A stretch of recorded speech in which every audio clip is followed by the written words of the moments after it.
चलिए स्टार्ट करते हैं हम पीजीपीपी का। आज बहुत ही एक इम्पॉर्टेंट सेक्शन कवर करने जा रहे हैं और उस सेक्शन का नाम है सेक्शन 32 डेप्रीशिएशन का। ये एक मेजर सेक्शन रहता है जिसके ऊपर एक अलग से स्पेशली कई बार क्वेश्चन पूछ लिया जाता है। तो हम काफ़ी इम्पोर्टेंट सेक्शन चेक कर रहे हैं, तो ध्यान दीजिएगा। जितना मैक्सिमम हो सकता है मेरी कोशिश है कि आज इस सेक्शन को कवर कर लें। जो मेन सेक्शन है वो यही है। हाँ, बहुत सारे बच्चों का कहना है कि सर हमने 2 क्लासेस देखी या 3 क्लासेस देखी, हमने स्टार्टिंग की तो हमें समझ नहीं आया। तो जो पहले की 2 क्लासेस डली हुई है ना, ये मैंने बताया बेसिक ये थ्योरी है, इसमें से आपके एग्जाम में आना भी नहीं है। तो इसको ज़्यादा आप फोकस भी ना करके चलो तो ज़्यादा बेटर है। सिर्फ और सिर्फ हेडिंग हेडिंग आपको पढ़ना है, ठीक है। वैसे पीजीवीपी की क्लास ना हमारी आज से स्टार्ट हो रही है। एक्चुअल जो प्रैक्टिकल क्वेश्चंस होते हैं किस टाइप के होते हैं वो देखेंगे। सबसे पहले पार्ट पे आ जाते हैं। चलिए, हमारा पहला पार्ट है दैट इज डेप्रीशिएशन।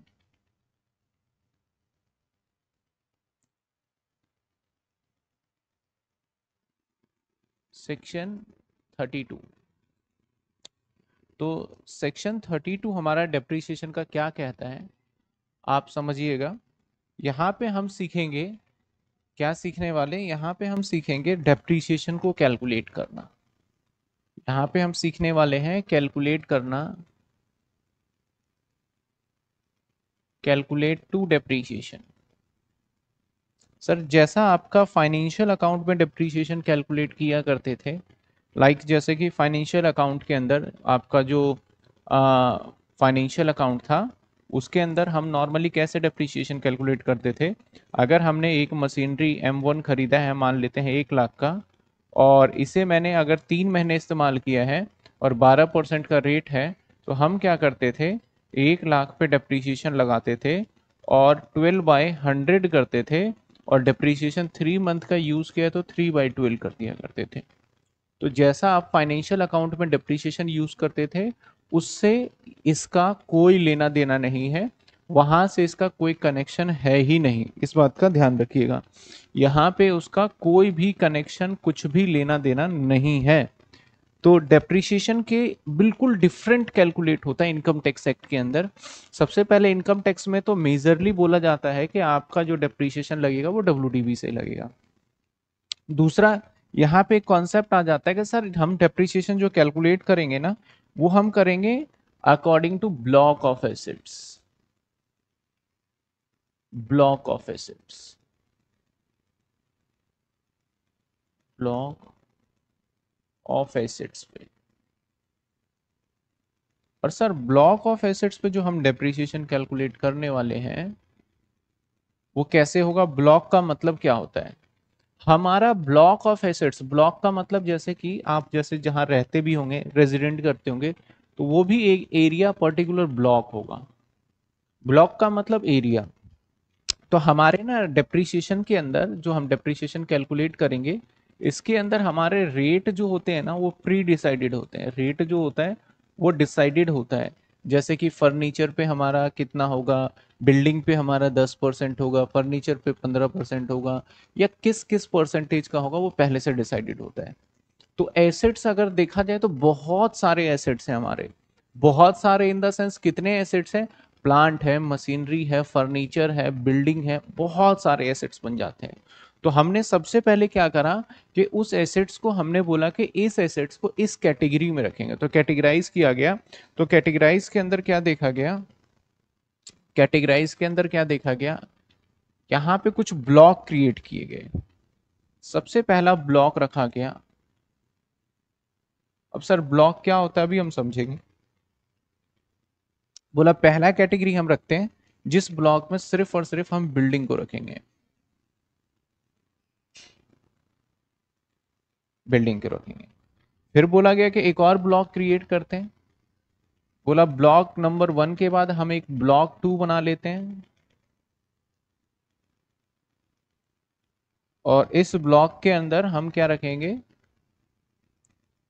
सिर्फ और सिर्फ फर्नीचर रखेंगे।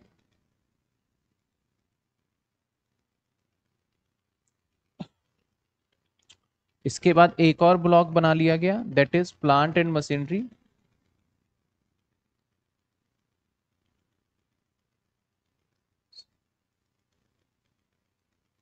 Plant and machinery.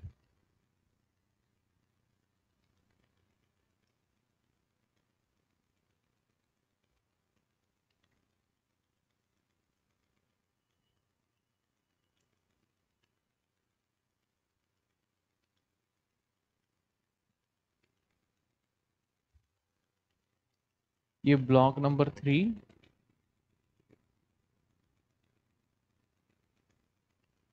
एक और ब्लॉक बना लिया गया, दैट इज ब्लॉक नंबर 4।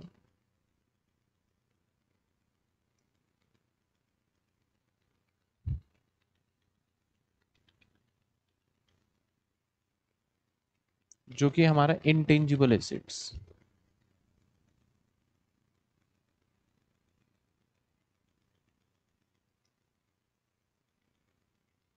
अब एक बात और ध्यान रखिएगा, जो हमने ब्लॉक नंबर 3 बनाया ना, इस प्लांट एंड मशीनरी में हमारी सारी चीजें आ जाएगी, मशीनरी और मोटर कार भी, एयर कंडीशन भी।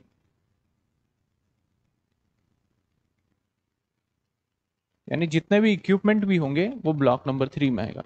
तो सर ये ब्लॉक क्या बता रहे हैं आप, ब्लॉक हमें समझ नहीं आ रहा, एक बार क्लियरिटी करे तो ज्यादा बेटर होगा, अभी तक तो हमें समझ ही नहीं आ रहा। तो आइए अब आपको समझ में आना चालू हो जाएगा। मान लीजिए मैंने अपने पास लिखा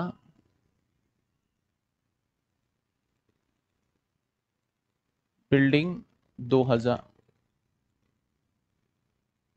मशीनरी 4000, मशीनरी ए है और बिल्डिंग एक्स है, फर्नीचर 6000, फर्नीचर बी है, इसके बाद मोटर कार 4000, ये हमारा ए है, नाम दे दिया मैंने ए भी। इसके बाद फर्नीचर 2000, ये हमारा बी है, बी के ये ए रख देते हैं और ये बी रख देते हैं। इसके बाद रख दिया बिल्डिंग 1,00,000, ये बिल्डिंग हमारा बी हो जाएगा। इसके बाद रख दिया हमने प्लांट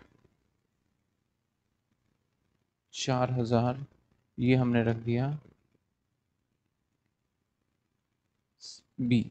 ठीक है, ये मैंने एक ना आपको मैसअप टाइप का बना के, एक बिल्कुल मिक्स टाइप का बना के मैंने आपके सामने एक एसेट्स रखा है, सारा मिक्स।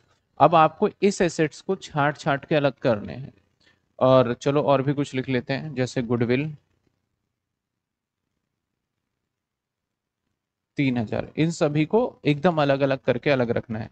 तो हमारे पास बेसिकली अगर देखा जाए तो हम इसको ना जो ब्लॉक है, कितने ब्लॉक बनाए थे हमने, उस ब्लॉक के अकॉर्डिंग हम अलग अलग कर लेते हैं। 2 ब्लॉक हो गए, ब्लॉक मैं समझ रहा हूं यही है ब्लॉक।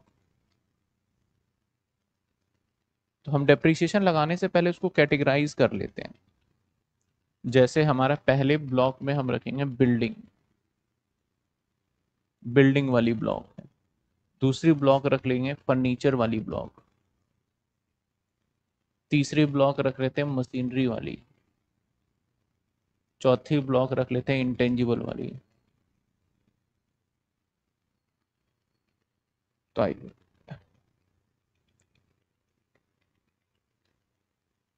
हम बात करते हैं बिल्डिंग। तो यहाँ पे बिल्डिंग कौन कौन सा आ जाएगा, एक्स बिल्डिंग,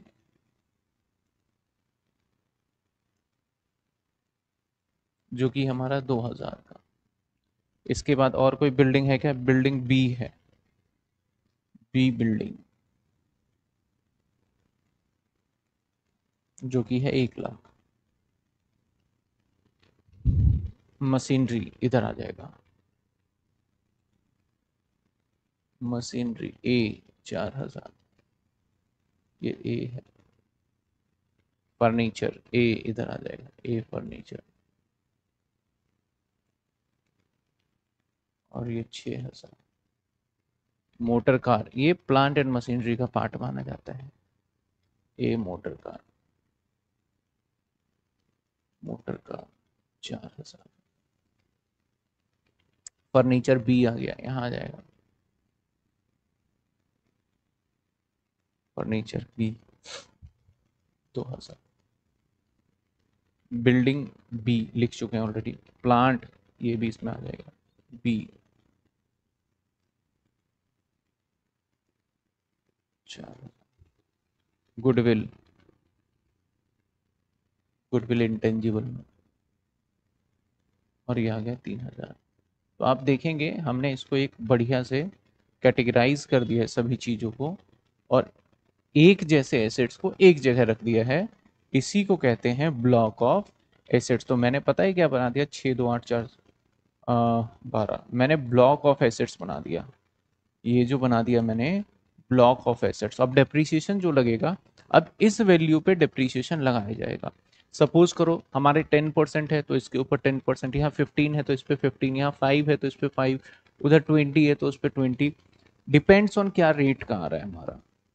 तो सबसे पहले ब्लॉक ऑफ एसेट्स आपको समझ में आया कि ब्लॉक ऑफ एसेट्स मतलब एक जैसे एसेट्स को एक जगह इकट्ठा करके रख लेने को क्या बोलते हैं, ब्लॉक ऑफ एसेट्स। फटाफट कमेंट में बताइए क्या थोड़ा आपको समझ में आया कि ब्लॉक ऑफ एसेट्स क्या होता है। ब्लॉक ऑफ एसेट्स का मतलब होता है कि हमारे एसेट्स को एक ही जगह पे same kind of same type of assets को एक ही जगह पे रखने को हम ब्लॉक ऑफ एसेट्स कहते हैं। काफी इंपॉर्टेंट है, हम आगे धीरे धीरे बढ़ेंगे और ये इतना इंपॉर्टेंट रहने वाला रहता है ना सेक्शन कि एग्जाम में क्वेश्चंस, प्रोग्राम में तो लगभग अलग से ही 10 नंबर का क्वेश्चन आता है, ऑनर्स में भी आ जाता है कई बार। चलिए, तो ये दिव्या का कहना है सर ये क्लियर है, ब्लॉक ऑफ एसेट्स क्लियर हो गया। तो मैं अभी तक आपको जो बता रहा था कि हम डेप्रीशिएशन कैलकुलेट करेंगे और स्पेसिफिक रेट होता है, और हम ब्लॉक ऑफ एसेट्स बनाएंगे उस पे कैलकुलेट करेंगे। और कितने ब्लॉक रख दिए हमने, हमने ब्लॉक यहाँ पे अगर देखा जाए तो एक ब्लॉक हमारा 1 है जिसमें बिल्डिंग रहेगा, ब्लॉक नंबर 2 जिसको हम फर्नीचर रखेंगे, block number 3 plant and machinery and etcetera, block number 4 intangible. Intangible में क्या आ जाता है, सॉफ्टवेयर, कॉपीराइट्स, पेटेंट, ये सारी चीजें आपके इंटेंजिबल एसेट्स के अंदर आ जाएंगे। तो इसे हम ब्लॉक ऑफ एसेट्स के नाम से जानते हैं। अब आगे बढ़ जाया जाए, अब इतना ही नहीं, हमें परसेंटेज वाइज भी ब्लॉक ऑफ एसेट्स को कैटेगराइज करना पड़ेगा। हो सकता है जैसे कि मान लेते हैं मेरे पास बिल्डिंग 4000 का है, वो परसेंटेज 10% वाला है, और फिर हमारे पास 10% वाला प्लांट एंड मशीनरी है 30,000 का, और फिर मेरे पास 5% वाला बिल्डिंग है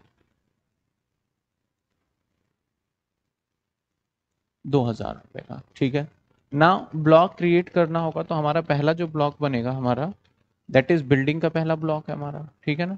तो हम बिल्डिंग के अंदर भी दो कैटेगरी रख देंगे, ए पार्ट कितने परसेंट वाला, 10% बिल्डिंग 4,000, और इसी के अंदर हम बी पार्ट सब पार्ट कर देते हैं, यानी 5% बिल्डिंग, 5% बिल्डिंग, इसी के अंदर हम कर देते हैं 5% बिल्डिंग। और प्लांट एंड मशीनरी में देखा जाए तो हम 10% प्लांट एंड मशीनरी, एक अलग ही पार्ट हो गया, अलग ही ब्लॉक हो गया, तो ये 30,000 हो। तो इस तरीके से देखा जाए तो जब हम डेप्रीशिएशन लगाएंगे तो इसको हम अलग हिस्से को मानेंगे, और जो बिल्डिंग ये 20,000 रुपये का है, 2,000 का, इसको अलग हिस्सा मतलब सेम ब्लॉक रहेगा, और प्लांट एंड मशीनरी का एक अलग ब्लॉक हमारा बन जाएगा। तो यानी हम जब एसेट्स को क्रिएट करते हैं, एसेट्स को कैटेगराइज करते हैं, तो इसके अंदर क्या रहता है कि हमारा ब्लॉक ऑफ एसेट्स के अंदर हमारा एसेट्स वाइज तो ब्लॉक है, और उसी के अंदर सब ब्लॉक भी बन जाता है in case percentage same kind of assets का हो। बिल्डिंग के 3 तरीके के परसेंटेज हो सकते हैं। अब बिल्डिंग के इतने सारे परसेंटेज क्यों होते हैं सर, यहाँ पे कमर्शियल बिल्डिंग अलग होता है, रेजिडेंशियल बिल्डिंग अलग होता है, इसके बाद टेम्परेरी बिल्डिंग अलग होता है, तो उन पे अलग अलग परसेंटेज लगाया जाता है। ऐसे ही हमारे फर्नीचर वगैरह पे भी कैसे कैसे यूज हो रहा है, अलग अलग परसेंटेज लगाए जाते हैं। हम धीरे धीरे आगे सारी परसेंटेज को भी बात करेंगे। चलिए, अगर आपको ब्लॉक समझ में आया है तो एक क्वेश्चन आपके बुक के अंदर का ही है 6.1, यहाँ पे आपको सिर्फ और सिर्फ ब्लॉक क्रिएट करना है। तो आइए ब्लॉक क्रिएट करते हैं। क्या कहता है, classify asset different block of assets. ठीक है, तो हमारे पास सबसे पहले हमारे पास एक बिल्डिंग है, एक मशीनरी है, एक फर्नीचर है। तो तीन चार तरीके का है, तो मैं बना लेता हूँ। इधर ये बिल्डिंग का हो जाएगा मेरा, इधर ये हो जाएगा मेरा फर्नीचर का, और इसके नीचे रख लूंगा मैं मशीनरी का। तीन ही ब्लॉक है, तो सबसे पहले लिख देता हूं मैं ब्लॉक ऑफ बिल्डिंग।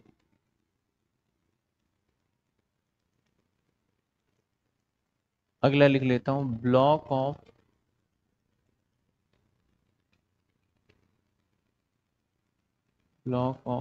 मशीनरी।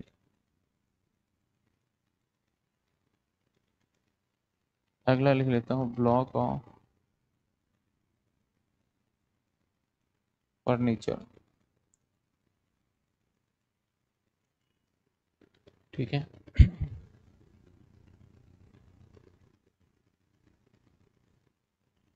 अगला इंटेंजिबल है नहीं, तो बस अब एक एक करके टिक करते जाते हैं। बिल्डिंग ए, अब परसेंटेज वाइज देख लेते हैं। तो बिल्डिंग हमारे पास 10% वाला है, तो मैं पहले यहाँ पे लिख लेता हूँ 10% बिल्डिंग।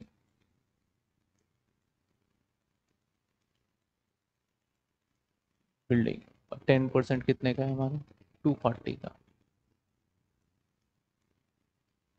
इसके बाद बिल्डिंग बी, ये भी 10% है। हाँ, यहाँ पे हमें परसेंटेज भी लिख देना है, 10% बिल्डिंग ब्लॉक। ठीक है, यहाँ ए बिल्डिंग और बी बिल्डिंग।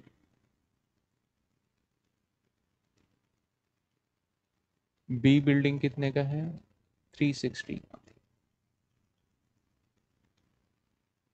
बिल्डिंग सी, अब देखिए 5% वाला है, तो इसी के अंदर हम सब कैटेगरी कर लेंगे। 5%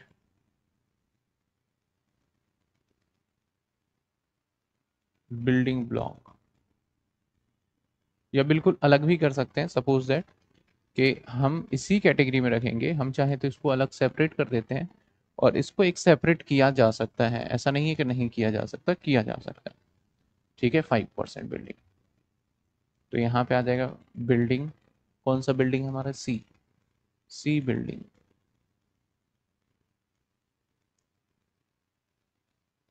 और सी बिल्डिंग जो हो गया वो हो गया 5% वाला, और 5% वाला जो है हमारे पास 1,20,000।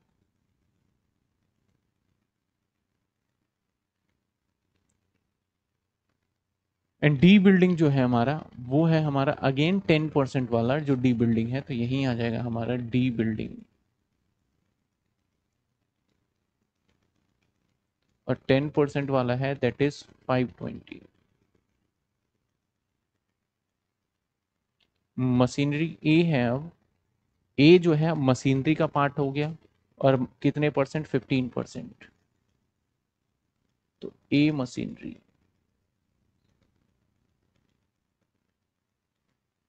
तो मशीनरी ए जो है 15% वाला 40,000। अब मशीनरी बी, ये भी 15% वाला है, तो 1,00,000।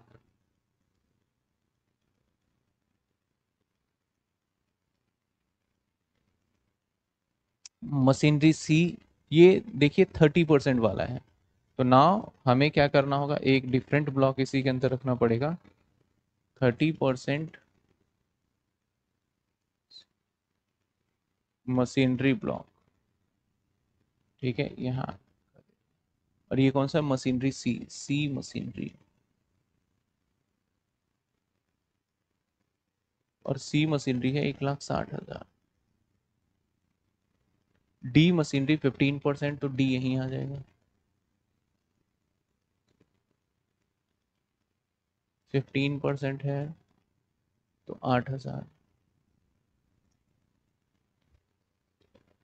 कार एक्स है, तो कार भी मशीनरी का पार्ट होता है, 15% है, तो कार एक्स, और इसकी वैल्यू 2,20,000। ये 80,000। ठीक है, ये 80,000। इसके बाद फर्नीचर एंड फिटिंग्स है, तो इसके लिए अलग से बना रखा है। कितने परसेंट है? 10% वाला। तो फर्नीचर एंड फिटिंग्स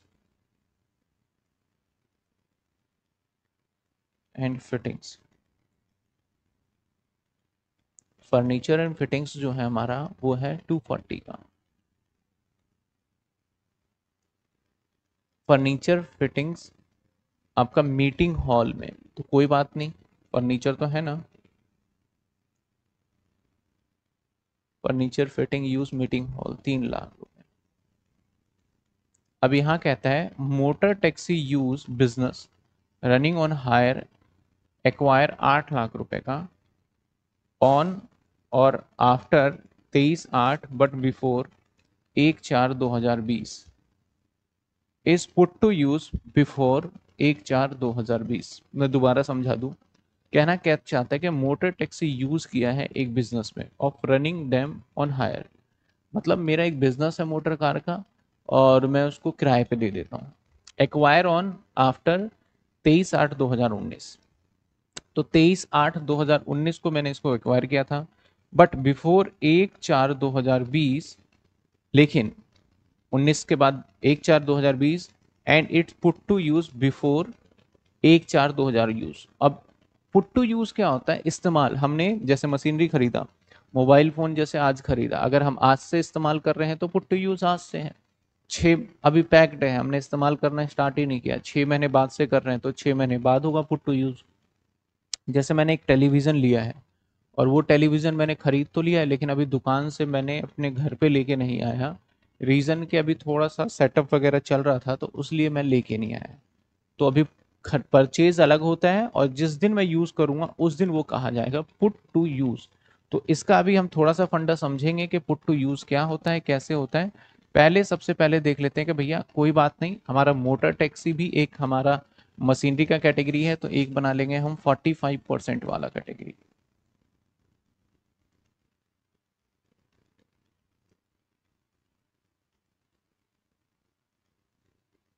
इसमें आ गया मोटर, और ये कितने का? 8 लाख का। इसका put to use after before से कोई लेना देना है नहीं, क्योंकि सिर्फ हमें क्वेश्चंस ने कहा कि आपको डिफरेंट डिफरेंट क्या करना है, ब्लॉक क्रिएट करना। तो नाउ इस ब्लॉक में कितने रुपए का एसेट्स है? इस ब्लॉक में तो हमारा एसेट्स एक 20 का ही है। इस एसेट्स में हमारा कितने का है चेक कर लेते हैं। 240, 360, 5 20, 11,20,000। सर इसमें कितने का है? 40, 1,80,000, 4,40,000।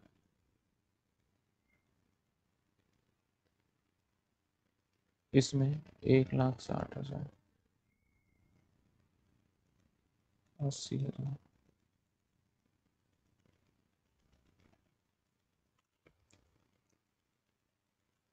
540,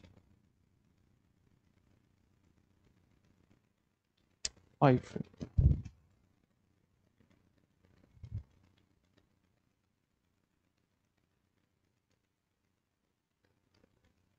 ठीक है, तो ये हमारे बन गए डिफरेंट डिफरेंट ब्लॉक। अब जैसे हमें डेप्रीशिएशन लगाना होता है, हालांकि क्वेश्चन में बोला नहीं है, तो हम डेप्रीशिएशन क्या लगेंगे, इसको बोलते हैं हम WDV वैल्यू, मतलब ये WDV अभी बाद में बात करेंगे।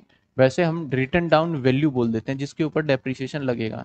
अब यहाँ पे डेप्रीशिएशन लगा सकते हैं क्योंकि 10% वाला है, सिंपल सी बात है, अगर यहाँ डेप्रीशिएशन लगाने को बोला जाता तो हमारा लग जाता 11,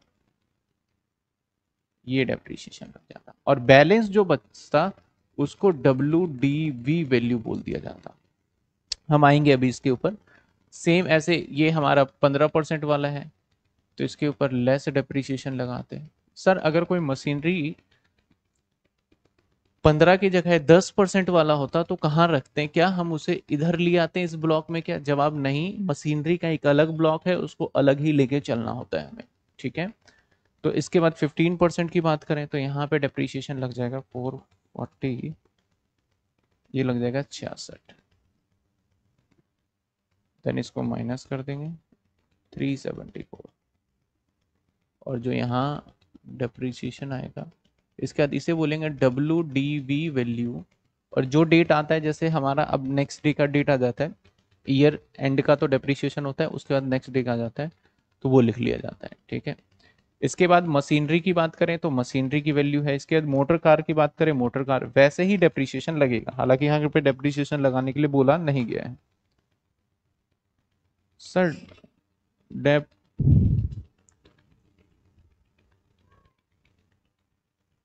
कितने देर हो गई? अभी बस स्टार्ट किया है सर, अभी पीजीबीपी की फर्स्ट क्लास देखी है, कोई दिक्कत नहीं है। जिसने कोई सी भी क्लास देखी हो पीजीबीपी की, कोई फर्क नहीं पड़ती, आज से ही एक तरीके से पीजीबीपी का स्टार्ट है, पीछे तो सारा थियोरिटिकल पोर्शन गया था हमारा। आइए, क्या ये समझ में आया आपको, जो बच्चे देख रहे थे स्टार्टिंग से, कि how to create block of assets? कि ब्लॉक ऑफ एसेट्स, हमारा डेप्रिसिएशन लगाने का इनकम टैक्स में फंडा क्या है कि हम डेप्रिसिएशन लगाएंगे एक ब्लॉक पे। तो ब्लॉक ऑफ एसेट्स कैसे क्रिएट किया जाएगा आपने देख लिया। यहां तक जो बच्चे स्टार्टिंग से देख रहे हैं उनको क्लियर है तो बताइए फटाफट, फिर आगे बढ़ा जाए। फिर हम डेप्रिसिएशन लगाने की बात करेंगे, कुछ नोट वगैरह बात करेंगे इस तरीके से। चलिए, एक और सवाल है, calculate return down value claiming depreciation. Depreciation claim करने के लिए हमारा रिटर्न डाउन वैल्यू क्या है जिसके ऊपर हम क्लेम करेंगे डेप्रिसिएशन। तो आप एक चीज और ध्यान रखिए, हम जो डेप्रिसिएशन कैलकुलेट करते हैं ना, जैसे एक तो हमारे पास स्टार्टिंग में वैल्यू होता है, कोई भी हमारे पास ओपनिंग में वैल्यू होता है, दैट इज जो भी वैल्यू रहा उसके अंदर हम पहले प्लस कर देंगे परचेज। परचेज मतलब जो भी हमने एक्वायर किया, ये वैल्यू आ गया हमारा, जिस ब्लॉक का है उस ब्लॉक से। फिर हम माइनस कर देते हैं इसमें से सेल। सेल जो हमने बेच दिया है, जिसको अमाउंट रिसीव कर लिया है। फिर जो बैलेंस बचता है ना, इसके ऊपर सीधा डेप्रिसिएशन लगाया जाता है। ये हमारा बनता है WDV वैल्यू। ठीक है, इसके ऊपर हम लेस कर देते हैं डेप्रीशिएशन, और ये जो वैल्यू आया फिर माइनस करेंगे तो फिर से हमारे पास, इसको ओपनिंग बोल सकते हो, अगर ओपनिंग है तो ओपनिंग बोल दोगे, क्लोजिंग है क्लोजिंग बोल दोगे, अदरवाइज आप सिंपल लिख सकते हो assets value, total assets value भी लिख सकते हो, और इसे तो WDV वैल्यू बोलोगे, रिटर्न डाउन वैल्यू। ठीक है ना। तो सर क्वेश्चन था कि हम किस तरीके से WDV वैल्यू लगाएंगे, हम कैसे डेप्रिसिएशन को डिटरमाइन करेंगे। इसके लिए एक नोट भी याद रखना है आपको, सिंपल सी बात है। लॉ क्या कहता है हमारा, लॉ का कहना है, नोट,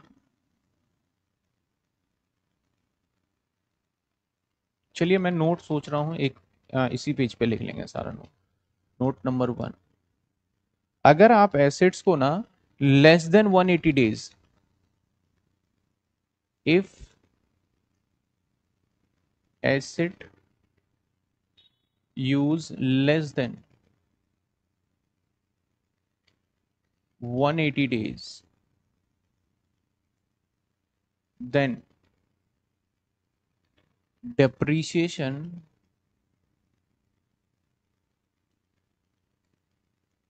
percentage will be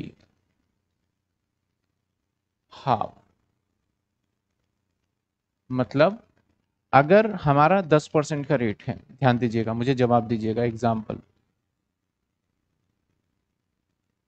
मान लेते हैं मैंने 1/10 को मशीनरी खरीदा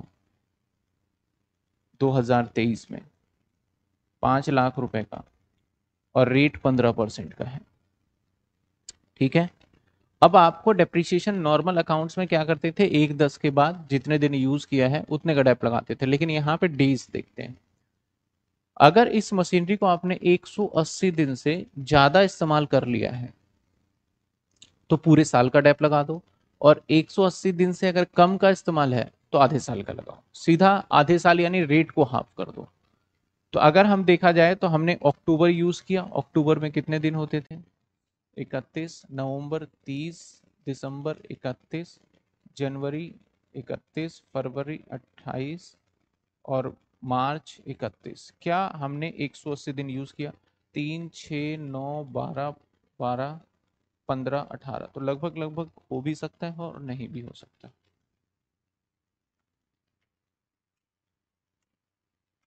तो 182 डेज हमने यूज कर लिया। तो इस पे जो डेप्रीशिएशन कैलकुलेट होगा, डेप्रीशिएशन अमाउंट, वो पता है क्या होगा? 5 लाख इंटू में सीधा 15% लग जाएगा। इसमें कितने समय यूज हुआ वो नहीं देखेंगे, क्योंकि 180 दिन से ज्यादा है या 180 दिन हो तो उस केस में पूरा परसेंटेज ही लगेगा। तो 5 लाख पे 15% डेप लग जाएगा, दैट इज इसका डेप्रीशिएशन 75,000 काउंट होगा। ठीक है। अगर एग्जाम्पल के तौर पे एग्जाम्पल नंबर 1 के बाद एग्जाम्पल नंबर 2 ले लें। मान लो मैंने एक बिल्डिंग खरीदा, कब खरीदा मैंने? 1/4 या 31-30 मार्च 2023 में या 24 में। 5 लाख रुपए का एट द रेट 10% वाला। तो एक हमने बिल्डिंग खरीदा जिसके ऊपर 10% डेप्रिसिएशन लग रहा है, और हमने 31/3 को खरीदा। तो आप सोचिए हमारा जो साल है 23-24, उसके अंदर देखा जाए तो कितने टाइम के लिए आपने यूज किया है? तो सर ओनली सिंगल डे हमने यूज किया है, सिंगल डे। तो जिसको समझ में आया कमेंट में बताइए कि इस पर डेप्रिसिएशन कितना लगेगा। हमने यूज कितना किया है? एक दिन यूज किया है, एक दिन।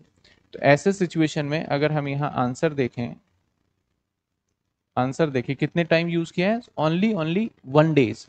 तो कहा गया कि अगर आप 180 दिन से कम इस्तेमाल करते हैं एसिड्स को, तो आप उस पर रेट को आधा कर दें या हाफ ईयर का लगा दें आप।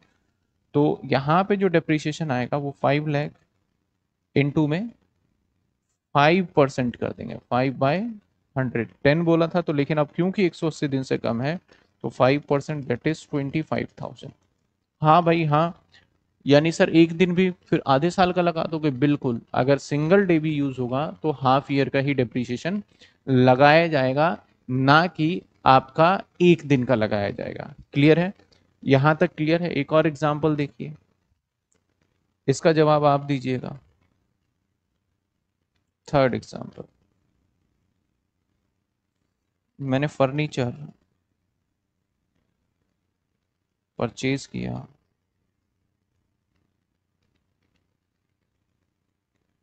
1/8/2023 को, ₹1 लाख, एट द रेट, ये भी 10% का। ठीक है, ये भी क्या है हमारा? 10% वाला। चलिए इस पे डेप्रिसिएशन निकाल के बताइए, फटाफट से जल्दी बताइए, इस पे कितना डेप्रिसिएशन लगेगा?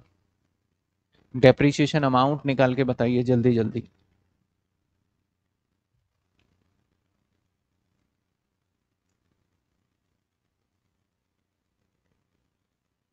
फटाफट से डेप्रिसिएशन अमाउंट निकाल के बताइए।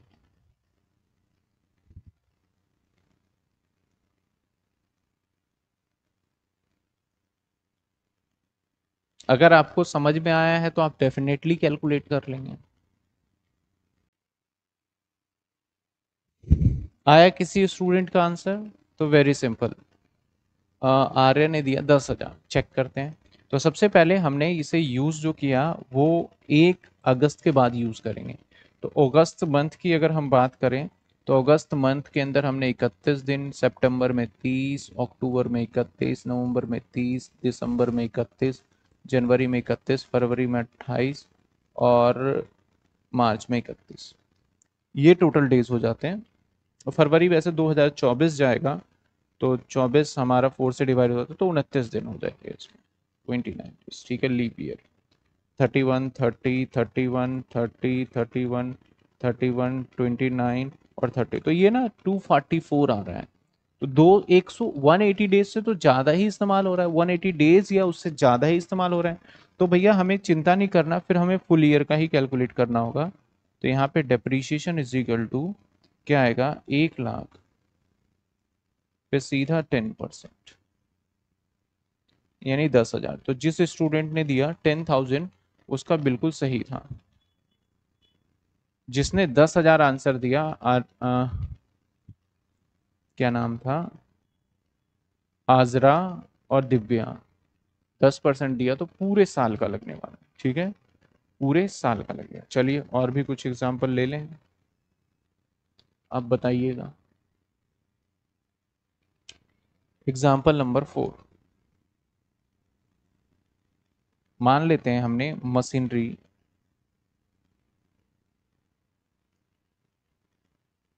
मशीनरी खरीदा 1/5/2023 में ₹12,000 और एट द रेट है हमारा 10%।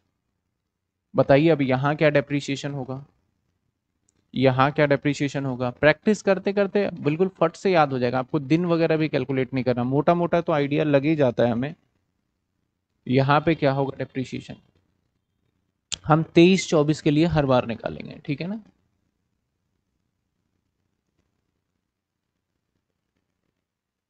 12,000 रुपए की मशीनरी है, यहाँ क्या होगा डेप्रिसिएशन।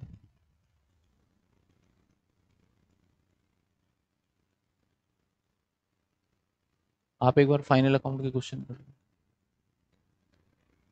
क्वेश्चन 12 करना, ठीक है। 1200 बिल्कुल सही जवाब sir, 12,000 into 10/100 that is 1,200 rupees, ठीक है। चलिए और एक एग्जांपल लेते हैं, जब तक आपको समझ में नहीं आ जाएगा हम छोड़ेंगे नहीं। आपने 1/2/2024 में एक फर्नीचर खरीदा ₹15,000 एट द रेट 20%। अब बताइए डेप्रिसिएशन क्या होगा। दिव्या का भी सही जवाब है, आजरा का भी, बाकी जितने भी बच्चे लाइव में हैं सभी जवाब दें, ये तो फायदा ही नहीं है, सीख ही नहीं पाओगे आप तो। शालिनी, निशा, दिव्या, दिवेश, पीयूष, जितने भी स्टूडेंट हैं सभी जवाब दें, क्योंकि मैं चाहता हूं कि इसको बार बार रिवीजन का चक्कर ना रहे, एक ही बार खत्म और अच्छे से आ जाए आपको। दीजिए इसका आंसर क्या होगा, इसका आंसर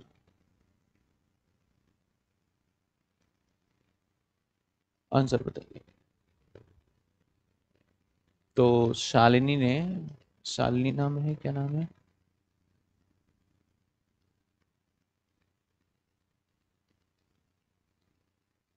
सहालिनी, तो उन्होंने बोला तो इस पे लगेगा 15,000, क्योंकि 1-2 तो फरवरी और मार्च बस 2 ही महीने बचे जो 60 दिन होते, तो इस पे जो डेप्रिसिएशन लगेगा हमारा वो लगेगा, रेट आधा हो जाएगा क्योंकि लेस देन 180 डेज है, तो 20 की जगह पे 10%, तो जवाब आएगा 1,500 रुपये। जवाब होना चाहिए 1,500 रुपये। निशा का बिल्कुल सही जवाब था, दिव्या का भी सही जवाब था, एक बच्चे का जवाब गलत आया, इसलिए एक और एग्जाम्पल लेंगे। एग्जाम्पल नंबर 6, मान लेते हैं 15/12/2023 में मैंने बिल्डिंग खरीदा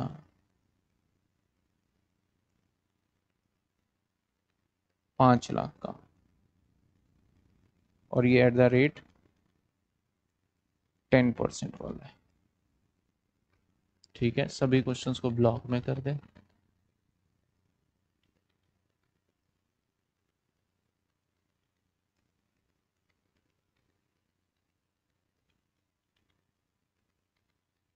चलिए बताइए आप, अब तो आंसर आपके फट से आ जाने चाहिए अगर आपको समझ आ गया है तो।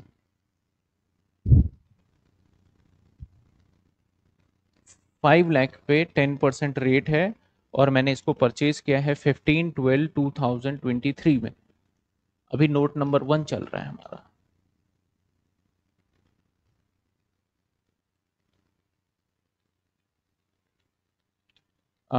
दिव्या का जवाब आया है 25,000, और देखते हैं किसका जवाब आता है। जिस स्टूडेंट को डाउट है ना वो हैंड रेज करके भी पूछ सकते हैं।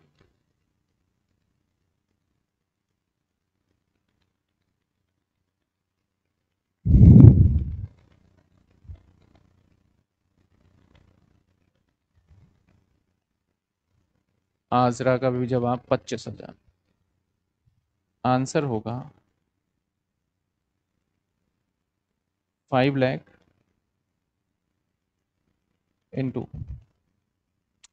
क्योंकि हम 15-12 से देखेंगे तो 12, यानी वो भी 15 दिन या 16 दिन मान लो आप दिसंबर में, जनवरी फरवरी मार्च, तो ऑलमोस्ट हमारे ये 90, 100, 120, 110 दिन के आसपास ही होंगे, मोटा मोटा मैं आइडिया ले लूँ। तो 180 दिन तो नहीं हो पा रहे हैं, तो इसलिए यहाँ पे जो रेट होगा वो हाफ हो जाएगा, दैट इज 5/100। तो यहाँ पे आ जाएगा आपका आंसर। सही जवाब दिया बच्चों ने 25,000, सही जवाब दिया 25,000। अब देखो यहाँ पे निशा ने जो जवाब दिया 50,000, उसका जवाब गलत हो गया, तो एक और एग्जाम्पल लेंगे हम। सभी बच्चों का जवाब करेक्ट हो जाना चाहिए। देखो सिंपल सा फंडा है कि अगर हम 180 दिन से कम यूज करने वाले हैं तो फिर हम रेट आधा ले लेंगे। अगर 180 दिन से हम ज्यादा यूज करने वाले या 180 डेज भी यूज करेंगे तो उस केस के अंदर हमारा फुल डेप्रीशिएशन लगेगा, उसमें कोई डेज वगैरह का कैलकुलेशन नहीं होगा। यहाँ पे निशा का जवाब था 50, फिर निशा ने रिप्लाई किया नहीं 25। तो निशा का फाइनली आंसर आ गया। तो मुझे एक बात बताइए, क्या मैं और भी एग्जाम्पल इसके कराऊं या फिर मैं नेक्स्ट कुछ इससे आगे लेके चलूं? यहाँ तक क्लियर है? नोट नंबर 1 क्लियर है?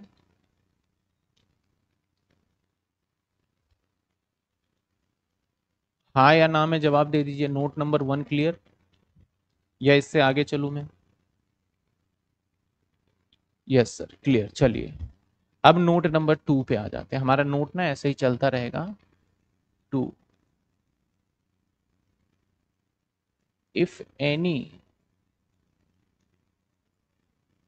Acid sold then no need to charge depreciation on that asset। यानी सर अगर हम किसी एसेट्स को बेच देते हैं तो उसमें हमें डेप्रिसिएशन लगाना ही नहीं है। नहीं लगाना भाई डेप्रिसिएशन। चाहे आप पूरे साल इस्तेमाल करके बेच दो या आप 300 दिन इस्तेमाल करके बेच दो तो डेप्रिसिएशन नहीं लगेगा। चलिए आइए एग्जाम्पल में देखते हैं। मान लेते हैं हमारा एग्जाम्पल नंबर 1। मैंने 1/10/2023 को M1 खरीदा 5 लाख का। कितने परसेंट? 10% के हिसाब से। और एक, या मैं इसको बैलेंस ले लेता हूँ, ठीक है ना। मेरे पास 1/4/2023 में मेरे पास बैलेंस है 5 लाख का। उसके बाद 1/10/2015 को, 2023 को 1 पार्ट ऑफ मशीनरी सोल्ड किया या 1 मशीन सोल्ड कर दिया। सोल्ड, अब इसके अंदर बहुत सारे मशीनरी हो सकते हैं। सोल्ड ₹60,000। तो आपको पता है इस पे कैसे डेप्रिसिएशन लगाएंगे? आइए आंसर। सबसे पहले हम लिखेंगे ओपनिंग WDB। ओपनिंग WDB यानी 5 लाख। अब दूसरे एसेट को मैंने कुछ समय इस्तेमाल करके फिर बेचा है, साल के देखा जाए तो इसको कोई मतलब नहीं बनता। लेस सेल, सेल आ जाएगा हमारा 60,000। बचा कितना हमारा? 4,40,000। Now depreciation will be simply 4,40,000 का सीधा 10%, यानी 44,000 का डेप्रीशिएशन आएगा।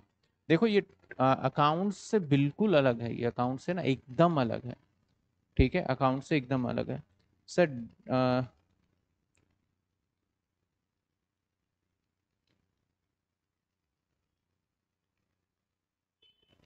बिल्कुल अलग है। चलिए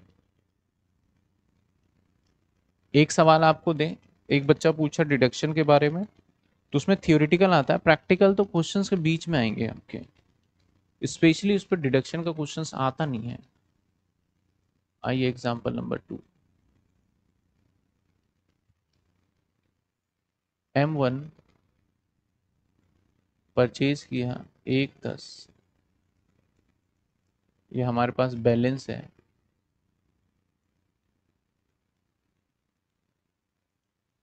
1/4/2023 को 3 लाख का, और ये 10% वाला ब्लॉक लेके चल रहे हैं। ये है क्या? मशीनरी, ठीक है। हमने 1/10 को 1/10/2023 को मशीनरी सोल्ड कर दिया 40,000 का, और 1/3/2024 को एक और मशीनरी सोल्ड कर दिया दैट इज 10,000। आप मुझे यहाँ पे डेप्रीशिएशन निकाल के बताइए कि क्या डेप्रीशिएशन आएगा, डेप्रीशिएशन क्या आएगा बताइए। 2 मशीनरी बेच दी है,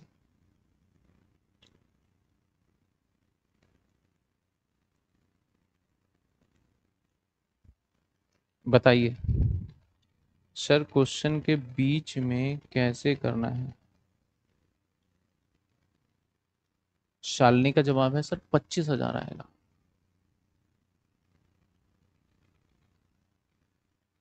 दिव्या भी 25,000। तो मेरे हिसाब से आप सभी स्टूडेंट को समझ में आ गया है। और भी जितने बच्चे हैं, निशा भी कह रही है 25,000, बिल्कुल सही सही सही जवाब। कैसे निकाला सर? हमारा opening WDV that is 3 lakh, और 2 एसेट सोल्ड किए हैं, तो सेल दोनों को जोड़ के कर देंगे। अब कितने दिन इस्तेमाल किया है इसमें मतलब ही नहीं है सर। 50,000, तो बचा कितना? 2,25,000, हाँ 2,50,000, और लेस कर दिया हमने डेप्रीशिएशन, तो 2,25,000 पे 10% सीधा लग जाएगा, दैट इज 25,000। और जो लास्ट का बैलेंस बचेगा ना, उसे WDV वैल्यू बोल देंगे, तो 2,25,000 रुपये 250 पे माइनस करोगे तो ये बच जाएगा। क्या क्लियर है? जब एसेट्स को बेचेंगे तो उस पर डेप्रीसिएशन चार्ज नहीं करना, उसे सीधा हमें क्या करना है? माइनस कर देना है। क्या क्लियर है आपको सभी स्टूडेंट को? बताइए फटाफट से। यहां तक क्लियर होता जा रहा है? अगले नोट पे बढ़ जाएं। यस, चलिए नेक्स्ट नोट पे चलते हैं। नेक्स्ट नोट है हमारा note number 3, put to use mean when assets use in the business। अब यहाँ पे 2 पार्ट आ जाएंगे। अगर पुट टू यूज की बात करें,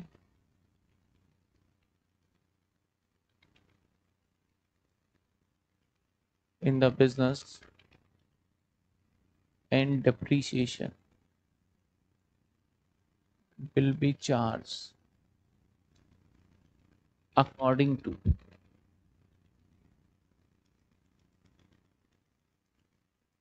put to use।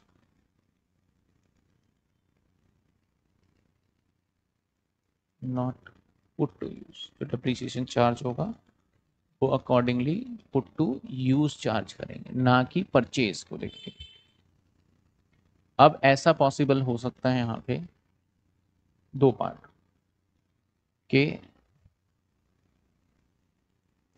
In the year purchase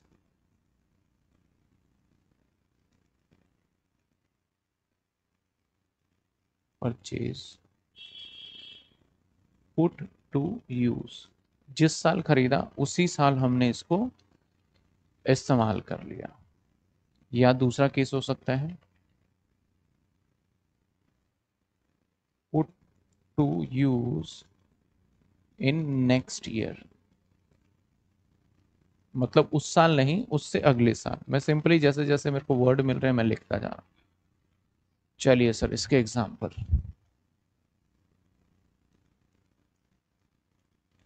M1 purchase किया मैंने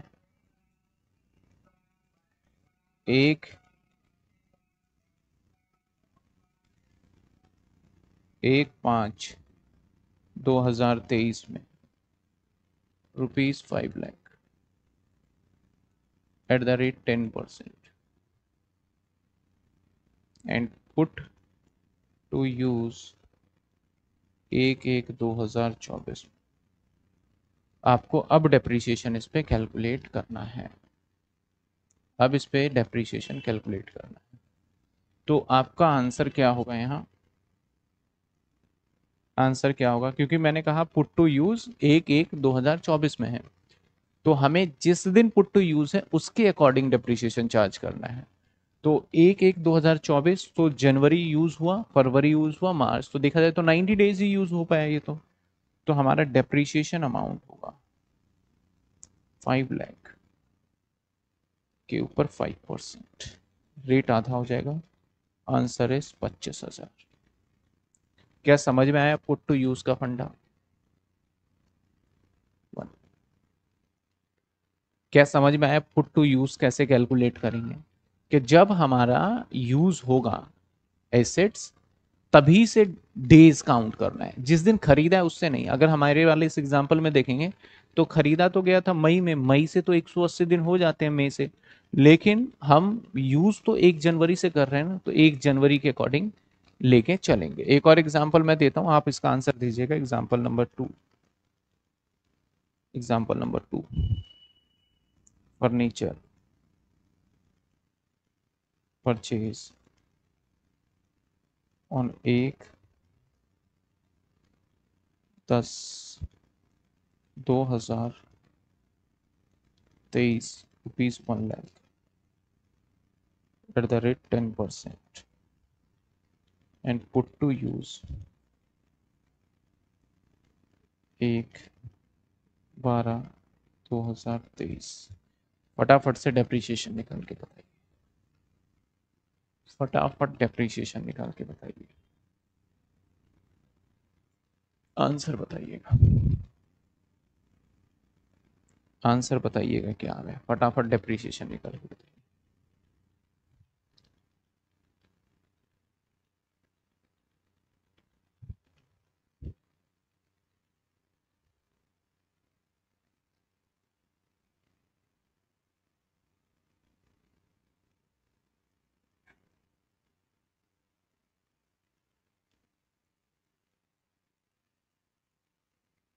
आर्या का, निशा का 5,000 5,000 चेक करते हैं, क्योंकि यूज इस दिन हुआ और खरीदा इस दिन गया, तो इस डेट से तो हम डेज काउंट नहीं करेंगे, डेज काउंट करेंगे इस डेट से। तो जनवरी फरवरी मार्च तो आधा हो जाएगा, तो दैट इज 1 लाख इंटू में 10/10 तो नहीं होगा, 5 हो जाएगा, 5/100 दैट इज 5,000 रुपीज। तो जिसने भी 5,000 दिया, लगभग सभी बच्चों ने दिया, तो एकदम सही जवाब था इसका, ठीक है, एकदम करेक्ट आंसर था इसका, दिव्या ने भी दे दिया। चलिए अब हम put to use next year use करते हैं। तो जब हम नेक्स्ट ईयर यूज करेंगे तो क्या होगा, depreciation will be charge full year. Next year में हम कभी भी इसका इस्तेमाल करेंगे फुल ईयर का चार्ज। चलिए एग्जाम्पल,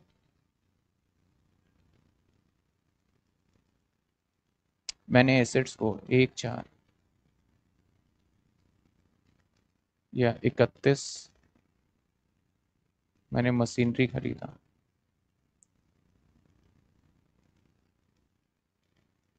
1/10/2022 में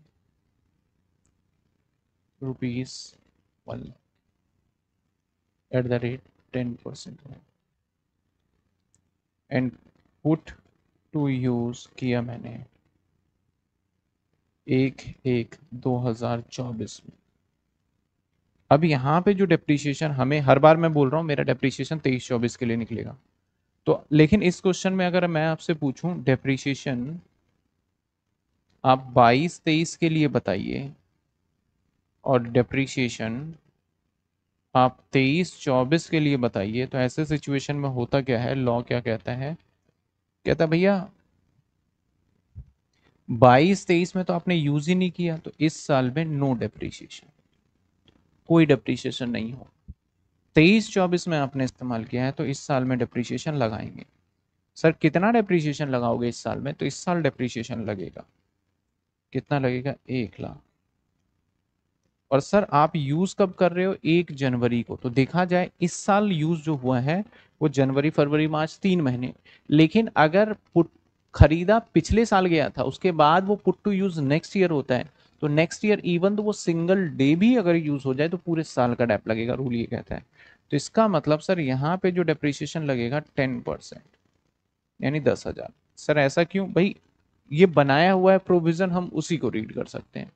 यानी जिस साल खरीदा गया उस साल अगर यूज नहीं हुआ तो नेक्स्ट ईयर आप किसी भी डेट पे यूज करिए, आपका जो डेप्रीशिएशन कैलकुलेट होने वाला है वो पूरा ही होने वाला है पूरे साल का, भले ही आप सिंगल डे इस्तेमाल करिए, लेकिन जिस साल खरीदा उसी साल यूज किया तो फिर 180 डेज आपको काउंट करना होगा, तो फिर आपको 180 डेज क्या करना पड़ेगा, काउंट करना पड़ेगा। बच्चों ने जवाब भी दे दिया, एक सवाल आपके लिए दे दिया जाए। एग्जाम्पल, मैंने बिल्डिंग खरीदा 1/3/2023 में ₹1 लाख एट द रेट 10%, और पुट टू यूज है ये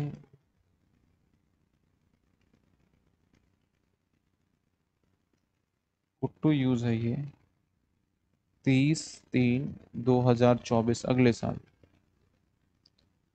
इवन तो हमने नेक्स्ट ईयर में सिर्फ इसे 1 डे सिंगल डे के लिए इस्तेमाल किया है, मैंने जिस साल खरीदा उस साल तो इसको इस्तेमाल नहीं किया, यानी 22-23 में, और नेक्स्ट ईयर में मैंने सिंगल डे के लिए इस्तेमाल किया है।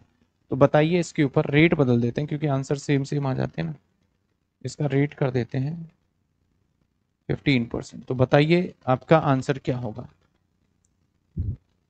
बताइए आंसर क्या होगा।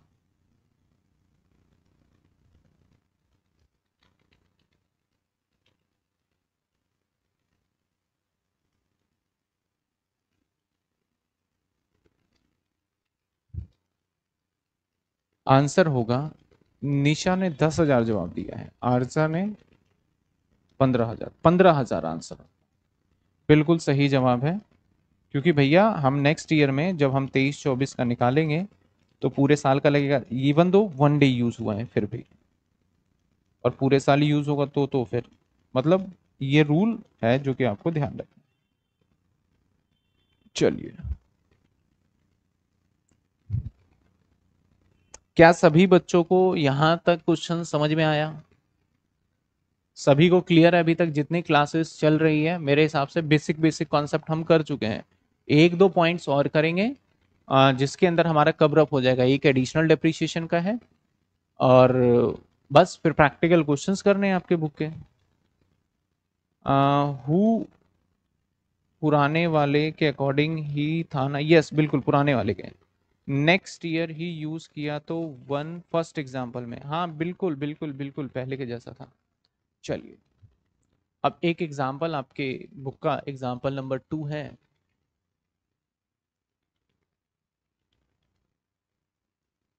क्या कहता है पढ़ लेते हैं। कहता है एक्स ऑन एक्स के पास कुछ एसेट्स हैं, opening balances. The following assets acquire, assets कुछ खरीदे गए हैं। इसके बाद the following assets have been sold, कुछ एसेट्स बेचे गए हैं। सभी 23-24 की बात कर रहे हैं, प्रीवियस ईयर मतलब करंट ईयर को ही बोलते हैं। तो कुछ खरीदे गए कुछ बेचे गए, इस तरीके से चल रहा है। यहाँ पे बिल्डिंग बी और मशीनरी पी कुछ इस तरीके से है। आपको कैलकुलेट करना है return down value, claiming depreciation. सिर्फ आपको माइनस प्लस करके दिखाना था, लेकिन हम यहाँ पे डेप्रीशिएशन भी कैलकुलेट करके दिखा देंगे। तो अब देखो हमारे पास काफी सारे रेट वाले, हमारे पास क्या क्या है, एक तो बिल्डिंग है और एक मशीनरी है। तो कितने ब्लॉक बनने चाहिए, एक हमारे पास पेटेंट भी है तो 3 ब्लॉक हो गए। नो हाउ भी हमारा इंटेंजिबल एसेट्स ही होता है। तो नो हाउ क्या होता है कि मान लो आपके पास किसी चीज को करने का टैलेंट है, तो आप सामने वाले को बोलता है मैं तुझे ये तभी सिखाऊंगा जब तू मुझे इतने पैसे देगा। तो आपको जो पैसे मिले वो नो हाउ के बदले मिले। सपोज करो आपको एक क्वेश्चन आता है पेपर में और आपके आगे वाले या पीछे वाले को नहीं आता। उसने बोला यार मुझे दिखा दे ये क्वेश्चन, तो आपने बोला भाई मुझे आता है, मेरे अंदर ये टैलेंट है और मैं 500 रुपये लूंगा एक क्वेश्चन दिखाने के। तो आपको 500 मिले, तो आपने जो पैसे कमाए वो कहाँ से कमाए, कमाए नो हाउ से कमाए। यानी आपके पास जो कैपेबिलिटी है, जो स्पेशल टैलेंट है, स्पेशल टैलेंट के हिसाब से। ठीक है ना। तो एक बार इसका ब्लॉक बना लेते हैं, ब्लॉक बनाने के बाद देखेंगे। हेलो।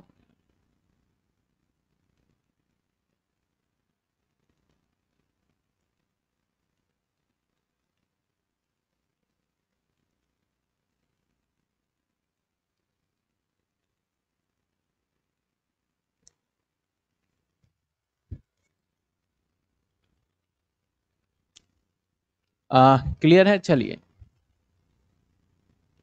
आ जाइए। तो सर यहाँ पे हमें सबसे पहले क्या बना लेना है, ब्लॉक बना लेना है। ब्लॉक बना लेना है। बिल्डिंग ए, बिल्डिंग बी, बिल्डिंग सी, बिल्डिंग डी। हे भगवान कितने बिल्डिंग हैं और कितने रेट हैं। तो 3-4 ब्लॉक बन जाएंगे, बाद में बॉक्स में डाल देंगे। सबसे पहले हम डाल लेते हैं ब्लॉक ऑफ बिल्डिंग। कितने परसेंटेज वाला ले लेते हैं, 10% वाला। और बिल्डिंग 5% वाला है, एक और बना लेते हैं ब्लॉक ऑफ 5% वाला। इसके बाद मशीनरी 15%, 15%, मशीनरी 30% भी है। तो इधर बना लेते हैं ब्लॉक ऑफ मशीनरी 15% वाला। ठीक है ना। और एक 30% वाला है, तो ब्लॉक ऑफ 30%। जितने परसेंटेज बढ़ते जाएंगे बनाते जाएंगे। और 15%, 15% कार तो मशीनरी का हिस्सा ही है। 15-15 मशीनरी टी 30% वाला बन चुका है। और नो हाउ, एक नो हाउ हो गया, यानी ब्लॉक ऑफ इनटेंजिबल एसेट्स। कितने परसेंट वाला है, 25% वाला। तो देखा जाए तो देखो हमने ये ब्लॉक्स क्रिएट कर दिए हैं। और ये ब्लॉक हमारा एक ही ब्लॉक कहलाएगा क्योंकि सेम है मशीनरी। और ये ब्लॉक हमारा एक ही ब्लॉक कहलाएगा। तो हमने कितने ब्लॉक बनाए, हमने सिर्फ और सिर्फ मात्र 3 ब्लॉक बनाए हैं यहाँ पे, 1 2 3। अब चलिए इस पे बोला गया सिर्फ ब्लॉक में करके दिखा दो, तो उस हिसाब से करो। बट हम यहाँ पे पूरा पूरा कैलकुलेट करके दिखाएंगे जिससे आपको अच्छे से समझ में आ जाए। तो सबसे पहले यहाँ पे ओपनिंग, ओपनिंग WDV 1/4/2023 में। ठीक है, ये हर किसी के आगे लगा देते हैं मुझे, अरे शिट, चलो इसको बाद में लिख लेंगे। मैं इसको हटा ही देता हूँ, इस बॉक्स को हर किसी के आगे लगा देते हैं, अभी लगा देंगे क्योंकि मुझे हर किसी के आगे ही लिखना पड़ेगा। इसके आगे भी ओपनिंग लिखना पड़ेगा, इसके आगे भी ओपनिंग लिखना पड़ेगा, इसके आगे भी ओपनिंग लिखना पड़ेगा, मतलब जो स्टार्टिंग में था, जो मैंने रूल बताया था कि कैसे इसके आगे भी ओपनिंग लिखना पड़ेगा। क्लियर है? फिर हम इसको और भी सिस्टमेटिक तरीके से देखेंगे, 10-12 एग्जाम्पल है करने, अभी तो हम 2 पे ही हैं। ये हटा देते हैं, सारे लिख लेते हैं। फिर इसमें ऐड करेंगे परचेज, फिर लेस कर देंगे सेल। ठीक है, तो जो जो एसेट्स बिकेगा उसको लेस। करेक्ट है? चलो अब बॉक्स बना ही ले, लिख लेंगे, कोई बात। आइए, सबसे पहले 10% वाला ब्लॉक चल रहा है बिल्डिंग। तो 10% वाले हमारे ओपनिंग बैलेंसेस है कितने, क्योंकि ये बैलेंस है हमारे 1-4 को, तो सभी ओपनिंग बैलेंस है। तो हमारा ए और बी, मेरे समझ से ना इसे हटा ही देते हैं, अभी कर लेंगे अभी। तो हमारा पहले मशीनरी सारा लिख देता हूँ, बिल्डिंग ए बिल्डिंग है, बिल्डिंग का ही ब्लॉक चल रहा है, 10% वाला 70,000। फिर बी बिल्डिंग भी 10% वाला है, ये हमारा 1,10,000। आप एक साथ कैलकुलेटर पे टोटल करके भी लिख सकते हैं ओपनिंग बैलेंस। इसके बाद बिल्डिंग डी भी है 10% वाला, या सीक्वेंस से जैसे जैसे बिल्डिंग सी आ गया, कितने 5% वाला, सी 220।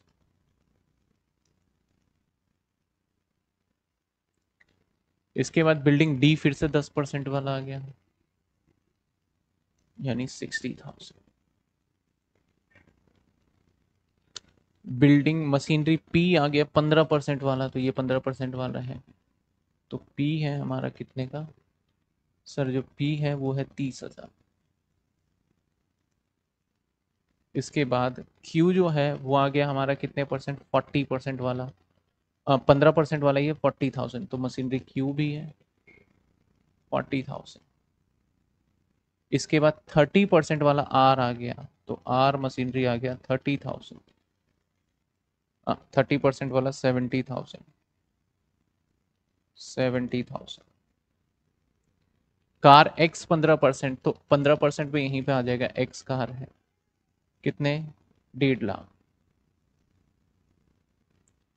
इसके बाद हमने रेट ऑफ डिप्रिसिएशन एडिशन किया है, एक्वायर खरीदा है, तो जो भी परचेज किया उसे ऐड करेंगे ना। तो पहले हम इसको टोटल कर ले, फिर यहाँ ऐड कर लेंगे। तो हमने जो खरीदारी कर ली वो कर ली कितने की, सबकी खरीदारी को ऐड कर दीजिए, इसकी भी खरीदारी को ऐड कर दें, सॉरी ओपनिंग बैलेंसेस को, और इसकी भी, इसको तो हमने कुछ करा ही नहीं, तो यहाँ 0 है। तो अगर मैं ऐड करूं तो 70, 60, 240। अब इसमें जितना भी परचेज किया होगा वो ऐड करेंगे, यहाँ पे 3 और 150, 220। ये ओपनिंग WDB है, हम चाहते तो ये टोटल अमाउंट जस्ट यहाँ पे दिखा सकते थे, ये 70,000 ये, और ये बना हमारा 220। अब इसमें ऐड करना चाहते हैं सर परचेज, ठीक है ना। अब जितने परचेज किए अलग अलग करिए या इकट्ठा अमाउंट कर सकते हैं। अब परचेज के अंदर मेजर फैक्टर होता है डेट, क्योंकि यहाँ पे डेप्रीशिएशन नहीं पूछा, तो हम मान के चल रहे हैं, हम डेप्रीशिएशन लगाने के पर्पज के लिए जितने भी परचेजेस हैं वो मान लेते हैं 180 दिन से ज़्यादा ही इस्तेमाल हुआ है, ठीक है। Car X 15%, car X 15% purchase, car Y है 15%, कितने का खरीदा, 20,000, 2.5 लाख का है, कितने का है, 2.5 लाख का। तो मैं ऐसा करता हूँ, थोड़ा स्पेस बनाने के लिए इसको दूर दूर कर देते हैं ताकि आपको अच्छे से समझ में आ जाए।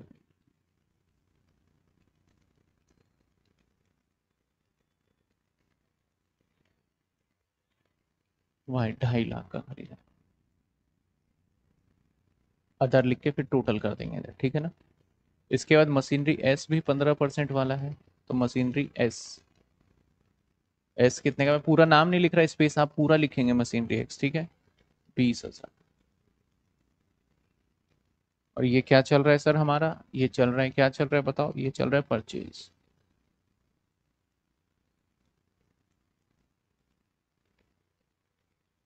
इसके बाद मशीनरी टी, टी 30% वाला है तो यहाँ आएगा नहीं, 30% वाला यहाँ है, तो यहाँ परचेज में लिख देते हैं मशीनरी टी। कितने रुपए का खरीदा मशीनरी टी, 60,000। सिर्फ एक ही है तो मैं इसको डायरेक्ट यहाँ भी लिख सकता हूँ।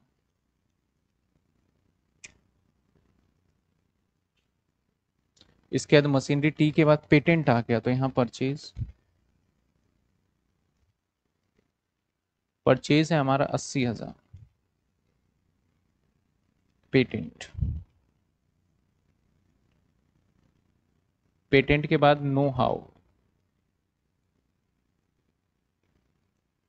That is 60,000।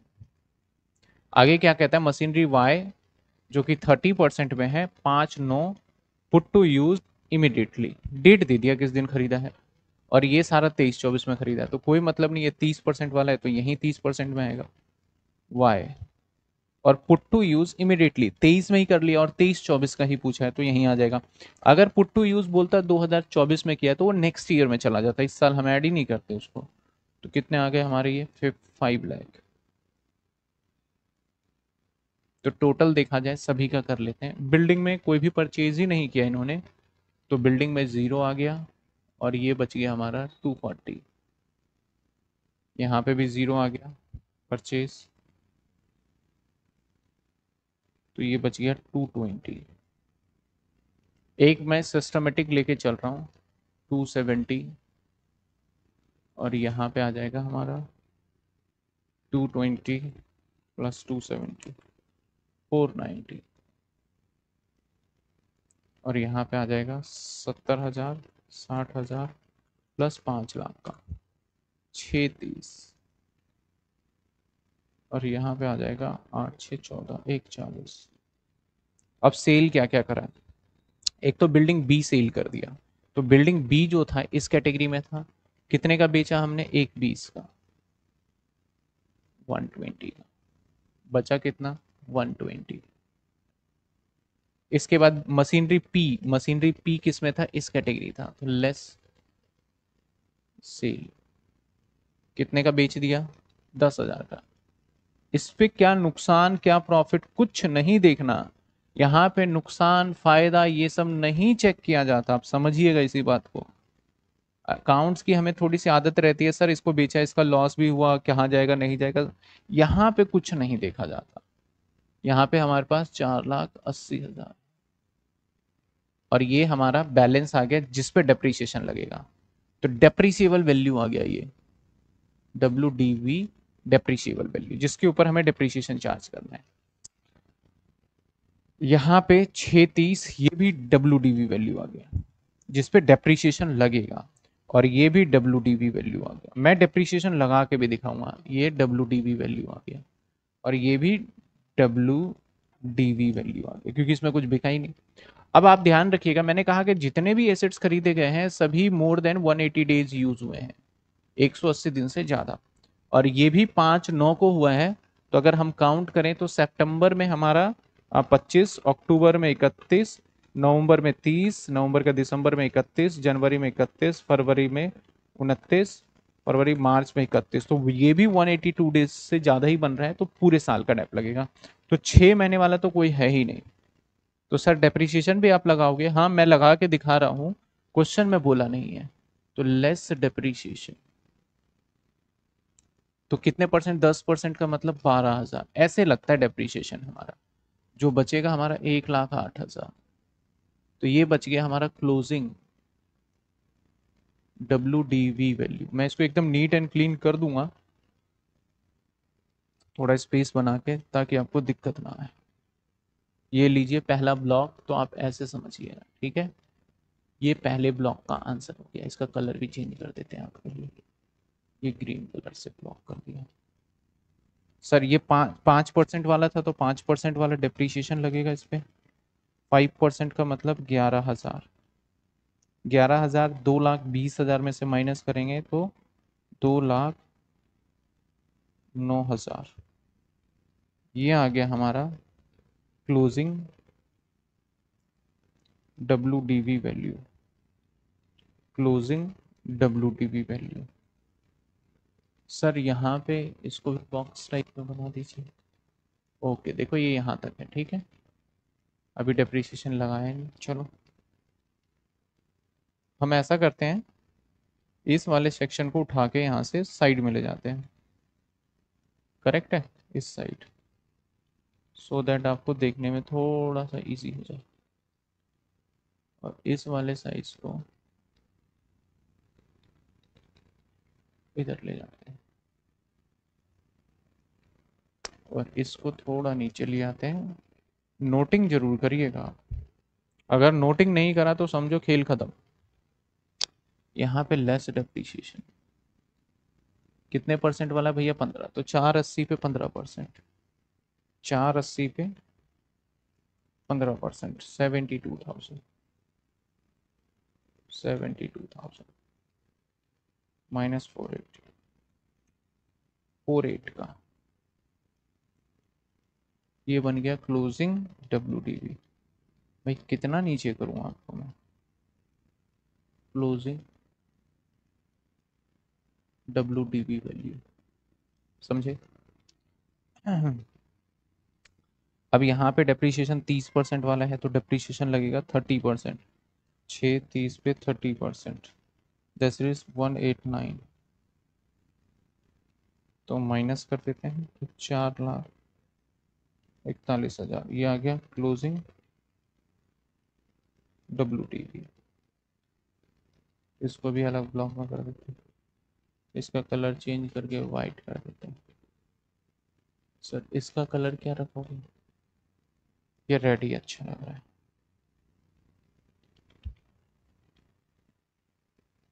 आ जाइए,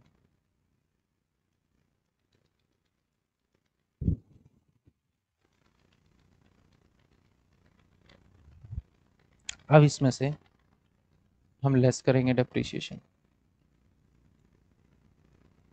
लेस करेंगे डेप्रीशिएशन। डेप्रीशिएशन कितना? 25%, तो 140 पे 25%, 35,000। 35,000 माइनस करके मैं इधर लिख देता हूँ, 1,05,000 आ जाएगा। नीचे जगह नहीं है तो 1,05,000 ये आ गया हमारा क्लोजिंग बैलेंस यहाँ तक, ठीक है।